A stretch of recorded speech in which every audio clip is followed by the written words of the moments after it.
Hi friends, welcome to EBINS KITCHEN.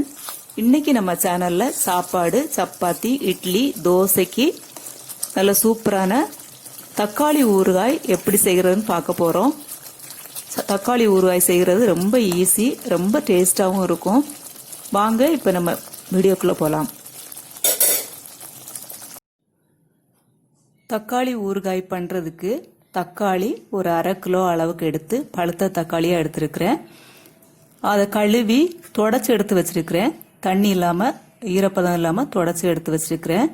இப்போ இதை நம்ம கட் பண்ணி எடுத்துக்கலாம்.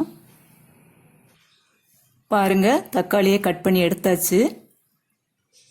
தக்காளி கட் பண்ணி எடுத்துக்கிட்டு நம்ம பேன் அடுப்பில் வச்சு நல்லெண்ணெய் ஒரு 3 டீஸ்பூன் அளவுக்கு நான் ஊற்றிக்கிறேன். எண்ணெய் காஞ்ச உடனே நம்ம கட் பண்ணி வச்சிருக்கிற தக்காளியை இந்த பேனில் போட்டுக்கலாம். போட்டு நல்லா வதக்கணும். அது கூடவே கொஞ்சம் உப்பு சேர்த்துக்குவோம் வதங்கிறதுக்காக. கூடவே பாருங்க, இந்த அளவு புளி எடுத்துருக்கிறேன், அதையும் போட்டு நம்ம வதக்கிக்கலாம். தக்காளி நல்லா வதங்கிறதுக்கு எப்படியும் ஒரு 5 மினிட்ஸ் ஆயிரும். ஒரு 2 மினிட்ஸுக்கு நம்ம மூடி வச்சுக்கலாம். அப்போதான் தக்காளி நல்லா வெந்து வதங்கி வரும். 5 மினிட்ஸ் ஆயிடுச்சு. பாருங்க, தக்காளி நல்லா வெந்து வதங்கிடுச்சு. இப்போ நம்ம இதை ஆற வச்சு மிக்சியில் அரைச்சு எடுத்துக்கலாம். பாருங்க, வதக்கின தக்காளியை ஆற வச்சு மிக்சியில் போட்டு அரைச்சு எடுத்துருக்கிறேன்.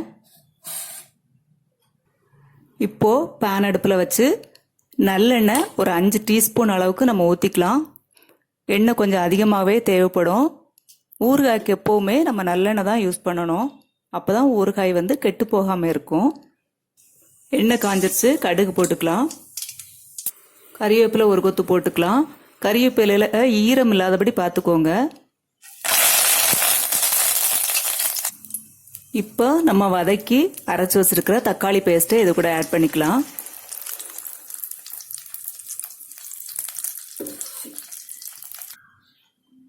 இப்போ நம்ம மசாலா ஆட் பண்ணிக்கலாம். மஞ்சள் தூள் 1/2 ஸ்பூன் போட்டுக்கிறேன், 1/2 டீஸ்பூன். கடுகுத்தூள் 1/2 டீஸ்பூன். நான் ஏற்கனவே வறுத்து பொடிச்சு வச்சிருக்கிறேன், அதுலேருந்து எடுத்து போட்டிருக்கிறேன். வெந்தய பொடி, அதுவும் நான் வறுத்து பொடிச்சு வச்சிருக்கிறேன், அதில் 1/2 டீஸ்பூன் போட்டிருக்கிறேன். வெந்தயம் நமக்கு வயத்துக்கு ரொம்ப நல்லது. பெருங்காயத்தூள் 1 ஸ்பூன் போட்டிருக்கிறேன். மிளகாய்த்தூள் ஒரு 3 டீஸ்பூன் அளவுக்கு போட்டிருக்கிறேன். அப்போதான் நமக்கு கொஞ்சம் காரம் நல்லா இருக்கும். இப்போ இதை நம்ம மிக்ஸ் பண்ணி விட்டுக்கிட்டு இது எண்ணெய் தெளிஞ்சு வர்றது வரைக்கும் நல்லா வதக்கி எடுக்கணும். எண்ணெயிலேயே நல்லா வதங்கட்டும். அப்போதான் 1 மாதம் இருந்தாலும் கெட்டு போகாது. இப்படியே நம்ம விட்டுடலாம். சிம்லேயே வச்சு விட்டுருங்க. எப்படியும் ஒரு 1/2 அன் ஹவர் ஆயிரும் எண்ணெய் தெளிஞ்சு வர்றதுக்கு. அது வரைக்கும் நம்ம அப்படியே விட்டுடலாம்.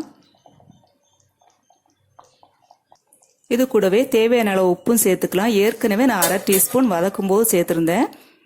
இப்போ வந்து 1 டீஸ்பூன் சேர்த்துருக்கிறேன்.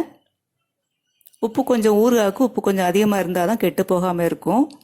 நல்லெண்ணெய், ஊறுகாய், வெந்தயம், காய பவுடர் எல்லாமே நமக்கு வயிற்றுக்கு நல்லது தான் நம்ம ஆட் பண்ணியிருக்கோம்.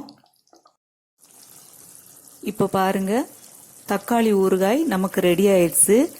எண்ணெயிலேயே நம்ம 1/2 மணி நேரத்துக்கு மேலே நம்ம வதங்க விட்டுருக்குறோம். இந்த மாதிரி கொஞ்சம் டைம் ஸ்பெண்ட் பண்ணி எண்ணெயிலேயே நல்லா வதங்க விட்டால் மட்டும்தான் 1 மாதம் வரைக்கும் கெடாமல் இருக்கும். இன்ஸ்டண்ட்டாக பண்ணிங்கன்னா 1 மாதம் வரைக்கும் கெடாமல் இருக்கும்னு சொல்ல முடியாது. இது நம்ம எண்ணெயிலேயே ரொம்ப நேரம் நம்ம வதக்கணும். அப்போ தான் 1 மாதம் வரைக்கும் கெடாமல் இருக்கும். இது நீங்கள் சப்பாத்தி, தோசை, இட்லிக்கெல்லாம் நல்ல காம்பினேஷன். சூடாக சாப்பாடில் போட்டு பசங்க சாப்பிட்டீங்கன்னா ரொம்ப நல்லா இருக்கும். இதே மாதிரி நீங்கள் வீட்டில் ட்ரை பண்ணி பாருங்கள். அப்படியே நம்ம வீடியோ பற்றி ஏதாவது சஜஷன் இருந்துச்சுன்னா கமெண்ட் பாக்ஸில் கமெண்ட் பண்ணுங்க.